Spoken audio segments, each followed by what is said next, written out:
Assalamualaikum warahmatullahi wabarakatuh. Pemirsa dimanapun saja Anda berada, selamat berjumpa kembali dengan channel YouTube Insan Dongeng. Pada malam ini saya Bang Elgi akan melanjutkan membaca roman klasik Azab dan Sengsara bagian ke-8. Terima kasih kepada semua subscriber yang selalu hadir dan menemani. Selamat mendengarkan.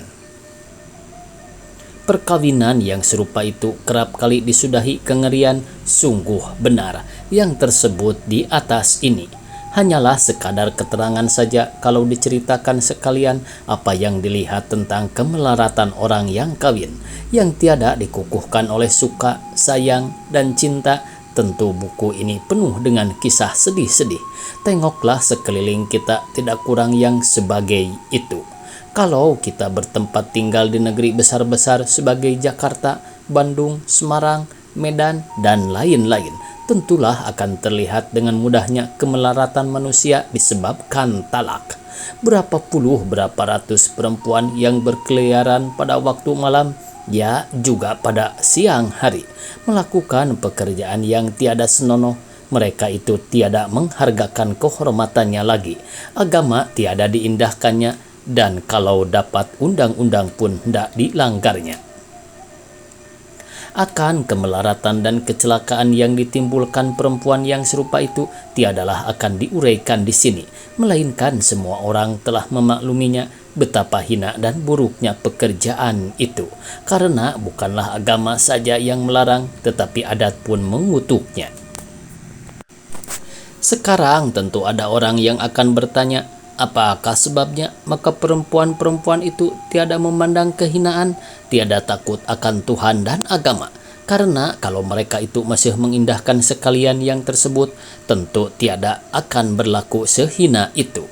Sebabnya memang ada, karena perempuan-perempuan yang demikian itu bukannya lahir ke dunia supaya menjadi orang yang serupa itu.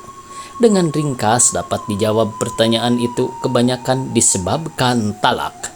Sesudah ia diceraikan oleh lakinya, tentu keadaannya semakin buruk, badan sudah bertambah tua, tiada berada, kaum kerabat pun tak ada atau jauh tempatnya, ndak kawin sekali lagi tak mungkin. Karena rupa sudah berkulang eloknya, jadi apa kesudahannya? Disebabkan hati susah, dipaksa kemiskinan, ia pun lupa akan Tuhan, lalu menjadi perempuan. Ada pula setengahnya kawin 2-3 kali lagi, tetapi karena selalu diceraikan si laki-laki yang tiada berperasaan itu, ia pun ingkar dan tiada lagi memedulikan malu dan aib. Dalam hal ini, kesalahan itu tak dapat dijatuhkan kepada perempuan-perempuan yang malang itu, tetapi semata-mata laki-lakilah yang bersalah besar. Oleh sebab perbuatan laki-laki itulah, maka perempuan sesamanya makhluk Allah itu gugur ke lubang kemelaratan, sehingga badan dan jiwanya rusak binasa. Allah Subhanahu wa Ta'ala menjadikan laki-laki dan perempuan dan mempersatukan mereka itu dengan maksud supaya mereka itu berkasih-kasihan. Si perempuan menyenangkan hati suaminya dan si suami menghiburkan hati istrinya, maka seharusnya lah mereka itu sehidup semati. Artinya sengsara sama ditanggung, kesenangan sama dirasa. Itulah kewajiban orang yang berlaki istri. Maka perkawinan yang serupa itu adalah membawa bahagia kepadanya. Sebab itu seharusnya janganlah dilupakan akan wujudnya perkawinan yang diaturkan Tuhan itu. Janganlah ada lagi kita yang memandang dia sebagai perkara kecil dan mempergunakan aturan yang suci itu akan keperluan sendiri. Sehingga kesudahannya pihak perempuan banyak yang jatuh terjerumus ke dalam ngarai yang penuh dengan azab dan sengsara yang tiada berkesudahan. Sudah jauh kita meninggalkan pokok cerita ini disebabkan paparan tentang Ibu Sutan Baringin yang mengawinkan anaknya itu dengan lekas-lekas. Akan meneruskan cerita ini, baiklah diceritakan dahulu kisah kehidupannya dan hal perkawinnya dengan istrinya itu. Adapun anak dara yang dijodohkan ibunya itu adalah seorang perempuan yang mempunyai kelakuan yang baik, seberang tingkah, lakunya sedikit pun tiada dapat dicela, tertib dan sikapnya pun adalah menunjukkan kebangsawanannya. Artinya setia dan penyabar. Keadaan itu tampak pada air mukanya yang jernih dan pada matanya yang bercahaya. Bila dilihat pakaian dan perhiasan dirinya, tahulah kita bahwa ia seorang perempuan yang tiada menyukai pakaian yang berlebih-lebihan, karena sekalian barang yang terlekat pada badannya adalah menunjukkan ia orang perendah dan gemar kepada kesederhanaan. Akan tetapi meskipun ia memakai dengan sederhana, adalah rupa dan romanya bertambah cantik, karena kecantikannya itu mengalahkan keelokan pakaiannya itu. Tiadalah sebagai kebanyakan perempuan, yakni perhiasan lebih bagus daripada badan yang dihiasi. Kesudahannya yang dihiasi itu bertambah buruk atau kebagusannya makin kurang. Oleh sebab dialah barang yang menghiasi tubuhnya itu. Adapun tabiat dan adat perempuan itu berlawanan dengan fil Sultan Baringin. Ia penyabar dan tutur bahasanya lemah lembut. Suaminya orang yang suka marah-marah dan perkataannya pun tiada berapa menyenangkan hati orang yang mendengarkan. Perempuan itu pengiba, peramah, serta tahu menghormati orang. Akan Sultan Baringin adalah sebaliknya, bengis, angkuh, dan hatinya amat tinggi. Tiada tahu ia akan hormat kepada orang lain tentang kebaikan perempuan itu dan keburukan perangai yang laki-laki itu akan terlihat lagi kelak di belakang hari. Akan tetapi sekarang pun sudah diketahui juga akan tabiat orang itu, masing-masing jauhlah daripada bunyi pantun ini. Jeruju dengan durinya di tepi jalan orang berlari, setuju dengan istrinya seperti bulan dengan matahari. Karena itu dapatlah dimaklumi bahwa percampuran yang demikian itu kurang kekalnya dan nikmatnya pun tentu hilang. Meskipun Sultan Baringin kurang menyayangi istrinya itu, cinta yang sebenar-benarnya lah tiadalah terkandung di dadanya terhadap kepada Nuria adalah pada pemandangan orang luar. Perkawinan mereka itu tiada kurang suatu apa.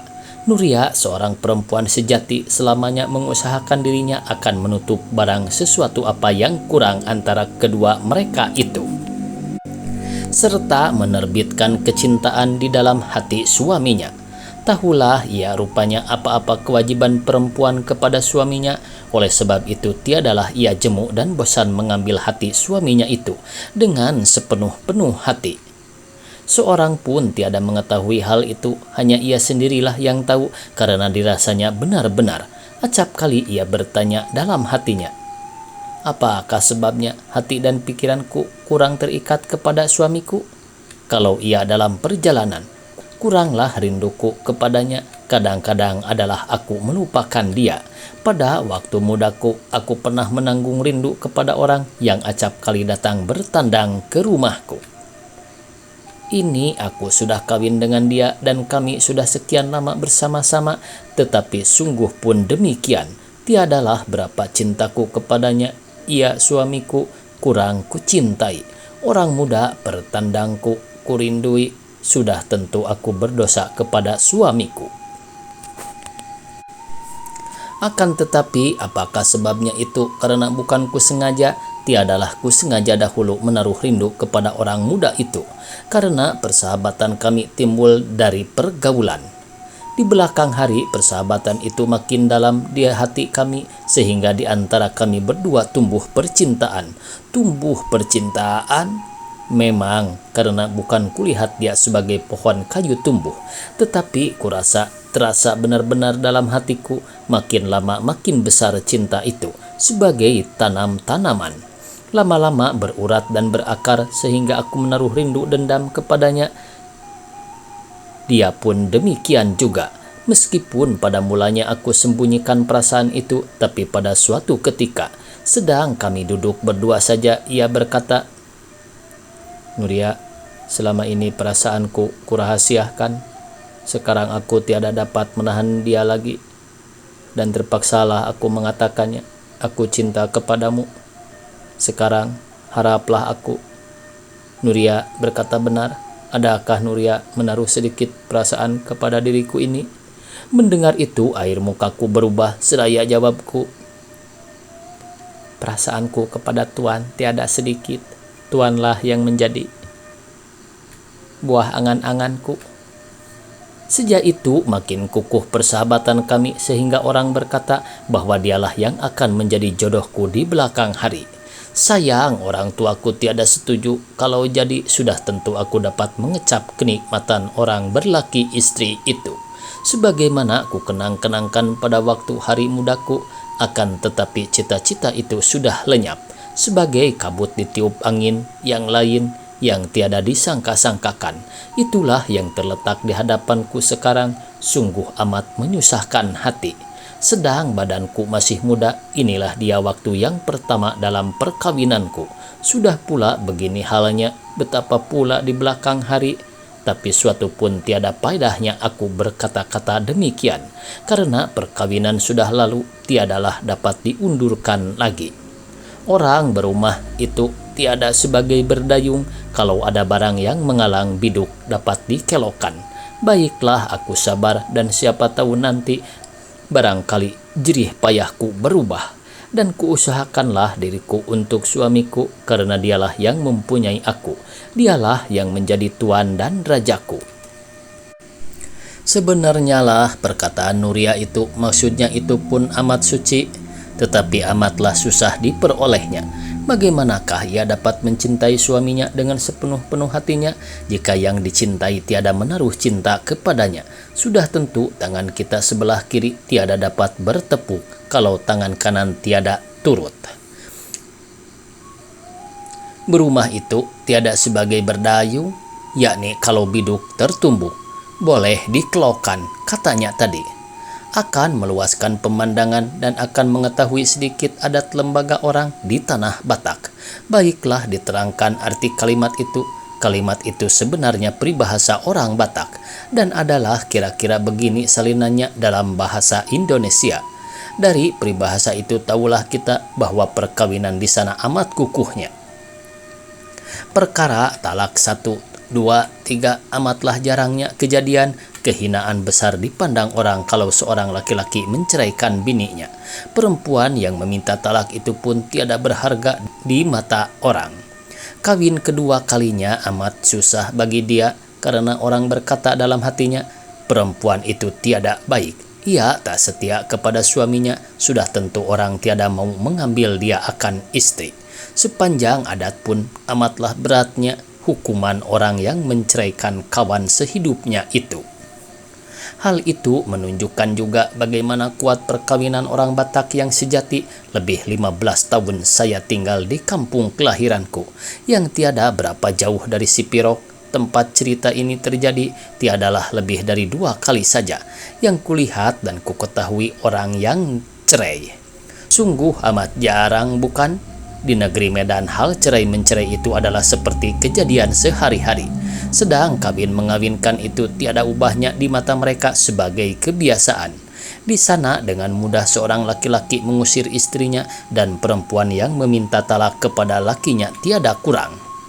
Demikianlah banyaknya yang tampak sehari-hari, jadi nyatalah bagi kita bahwa perkawinan orang di negeri ramai itu kuranglah kukuhnya bila dibandingkan dengan negeri kecil-kecil. Meskipun penduduknya belum maju sebagai sebut-sebutan orang pada zaman ini, maka barang di mana perkawinan itu kukuh, disitulah langkah serong jarang kejadian. Akan tetapi sayang, karena orang-orang yang diam di kampung pun sekarang mulai mempermudah-mudahkan perkawinan itu. Apakah gerangan yang menyebabkan ini? Sebab orang kampung yang diam di tanah hulu-huluan juga sudah menurut kemajuan orang kota akah. Sebabnya dikatakan demikian, karena pada waktu ini makin acap kalilah terdengar perceraian itu. Yang tersebut ini di daerah negeri Sipirok. Karena dalam waktu 4 tahun selama saya meninggalkan negeriku, lebih banyak terdengar orang yang menceraikan kawan sehidupnya bila dibandingkan dengan waktu 15 tahun yang lalu, waktu saya masih tinggal di kampung. Bila kupandang hal perubahan yang buruk itu pada lingkungan bangsaku, amatlah menyedihkan hati. Hatiku sedih karena saya mencintai tanah airku, maka barang siapa mencintai tanah airnya itu, sudah tentu bangsanya yang mendiami tanah itu disayanginya juga. Kalau ada suatu penyakit atau kecelakaan yang akan atau sudah menimpa bangsanya, sudah tentu ia mencari daya upaya akan menolong bangsanya. Karena itulah suatu tanda yang menunjukkan cinta tanah air.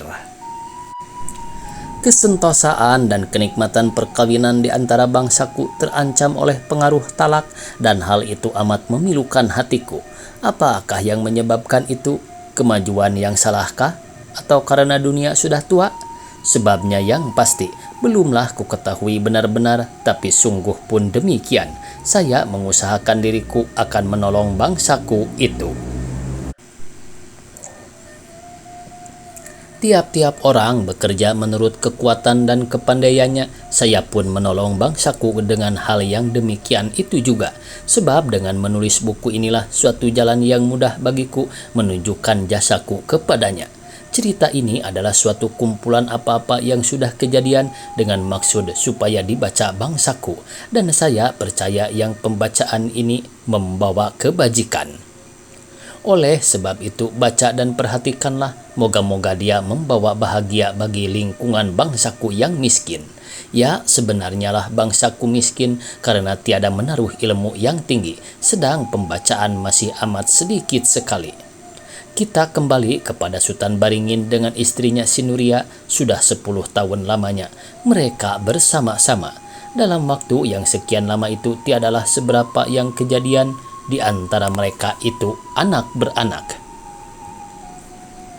Ibunya masih hidup lagi dan istrinya telah melahirkan 2 orang anak, yang sulung perempuan bernama Mariamin dan yang bungsu laki-laki baru berumur 3 bulan.